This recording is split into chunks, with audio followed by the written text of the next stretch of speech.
Again, if you're just joining us, you're watching Sports Bias with Cleveland J, where we are talking all things Buckeyes. And right now we're going to talk about the four people, the four faces that would be on the Buckeye Mount Rushmore. I've changed this one. I changed it 5 times today. So I am going to give you mine first, and then I'll let you two hammer it out. I got to find where the little thing is there.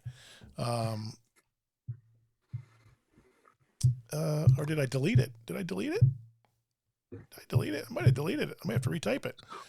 Well, when you do it 5 times, you probably deleted it. Yeah, exactly. No, I got it. You know, our conversation earlier, Felix, I had to switch. I had to give it up. I had to put some more thought into it. And you know what? Sorry to ruin your day. No, you didn't ruin my day. I'm going to let Dan go first on this one. Oh, thanks. Yeah. You're welcome. Okay. Well, I'm just going to say nobody from my all-time Buckeye lineup is on my Buckeye Mount Rushmore. Wow. And it was because there's so many players. Yeah. Right. There's just so many. And Orlando Pace is not on your Mount Rushmore, is what you're saying. Well, yeah. You wasn't on the list. Yeah, you had Corey Stringer. Yeah. And then I was going over this with a buddy, and he's like, "You got to put Woody Hayes on there." And I go, "Well, he's not a player, right?" So I just went with players here, right? So Archie Griffin, he's on there. If you think Ohio State football, he's right up there. I did go. Chris Spielman was on this, just for all the reasons you listed earlier. I went with AJ Hawk as my starting linebacker, just because the era in which I grew up and watched and all that stuff, and being there, it was just fun for me. So, but then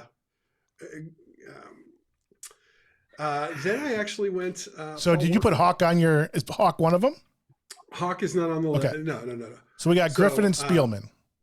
Spielman, that's why. So I put Spielman on the Mount Rushmore with Archie Griffin, and then I put Paul Warfield. Again, he's just from my hometown. He ended up playing at Ohio State. Obviously, did some really good things in the NFL, but a lot of the things that he's done for sports and the community in general, he's just been a great representative of the university and everything. So I went Paul Warfield there. And then I wanted to put him on the list, but I didn't. So I put him on my Mount Rushmore. He's just getting elected into the College Football Hall of Fame is Mike Doss. I just thought everything that he's done, everything that he did, and then after football, just representing the university, great. Which I know that's no one else is going to put him on there, but I just think Mike Doss was all things Buckeyes. So, all right, Felix, reactions to that? No, I'm okay with that. I don't know if I have any of them on my Rushmore, but I'm not going to argue with them about it.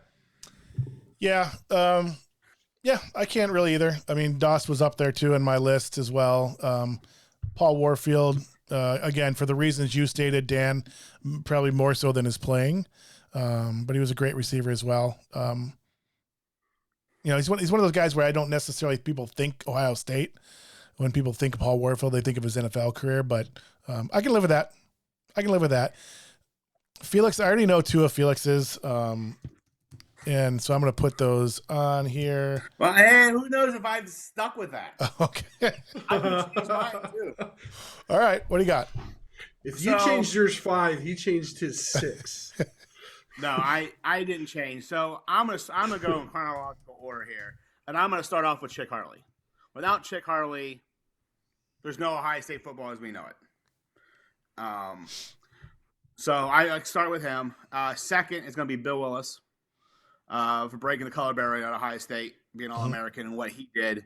And as you see, I'm doing this more, not so much what they did on the field, but also their historical impact. Mm-hmm. That brings me to Wayne Woodrow Hayes. I'm actually going to change this. I'm going to go Paul Brown. All right. Just his short period here, but if you think of Buckeye football, if you just think Buckeye and Ohio State football, and you go and you think about the school and its impact on the state as a whole and football in the state as a whole, there's no greater Buckeye football person than Paul Brown. He modernized the game. So instead of being cliche and putting Hayes up there, I'm going Paul Brown. Well, gee, thanks, Felix. It wasn't cliche 3 hours ago when we talked. Jackass. All right. So Brown, Pace. Oh, you didn't get to the last one. The last one is Orlando Pace. Yeah. All right. Sorry. Most dominant football player at any position ever in Ohio State history. Yep. All right. So yeah, I actually considered Paul Brown and Willis as well. I ended up going with Woody because I guess I'm cliche. That's you had Woody on your list 3 hours ago, so those are good lists. I just changed it. When we talked about Paul Brown earlier with the question, I forgot about Paul Brown. So you changed it on the show. Yeah, I changed it right when you asked me what my 4 were. Love it. All right. It works. That works. Yeah, I'm interested to see as the show continues and I do other teams and other episodes, maybe because we're fans, it's much harder and we probably know more of the history and maybe even more of the impact that they have off the field as well than we wouldn't necessarily know. But I think it'll be easier doing teams I don't know. Their Mount Rushmore. I found this really hard. Again, how you defined it, how do you choose all those, and it's a tough thing. So I'm interested to see how that plays out in other things. So I have, as cliche as it might be, Archie Griffin, Orlando Pace, Chick Harley, and Woody Hayes. So it wasn't even an hour ago. I mean, it was more like 10 minutes ago. You had, cliche Woody Hayes in there. I went back and forth with Paul Brown and Woody Hayes. I guess because I grew up with Woody and that was when I grew to love Ohio State. I had a big influence from my parents with Paul Brown too, but that's when I fell in love with Ohio State football, is when Woody was there in those days. And it was hard for me not to do that. Archie, we've talked about. I couldn't not put him on the list. To me, he is the face of Ohio State football. If I had to pick one guy who is the face of Ohio State football, I would say it's Woody Hayes. I'm sorry, Archie Griffin. Orlando Pace for exactly the same reasons Felix said. He's the most dominant player at any position we have. So he has to be on that list. Dan. There is a wonderful YouTube Pace whatsoever. There's a young wonder. There's a wonderful YouTube video out there. I think it came from an SI article about Orlando Pace, from his teammates through college and the NFL, and then the people he played against, talking about how special he actually was. And if you ever have the time to find that video, I recommend watching it, because you hear Vrabel and Finkus and Fickle talk about going against him in practice, and they would argue about who's going to line up against Orlando. They would try to duck him. Yeah. It's hilarious. Yeah. He was, again, there was the most dominant Buckeye ever of all time. So yeah, I like this list. I like it. It works for me. And Jay, I think yours, if you ask the general public, they would probably have Griffin and Woody. Yeah. Probably Eddie. Yeah. I see a lot of people have Eddie, as much as, I know you love Eddie too. And Dan, you probably do too, growing up, when you guys did.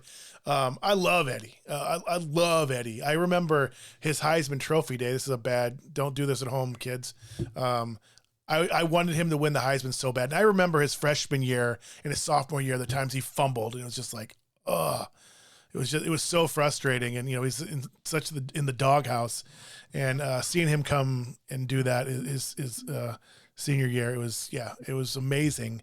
But I remember waking up and I got to my friend's house at noon or something, and I was going to do a shot of tequila every hour until he was announced as the Heisman Trophy winner. I know. Yeah, don't do that, kids. One of my prouder moments in life. Go back and watch tapes of those years, his season, and just track how many times they run the ball to the left side of the field, and then track how far he gets down the field before he gets touched. Yeah. And that's Orlando. Yep.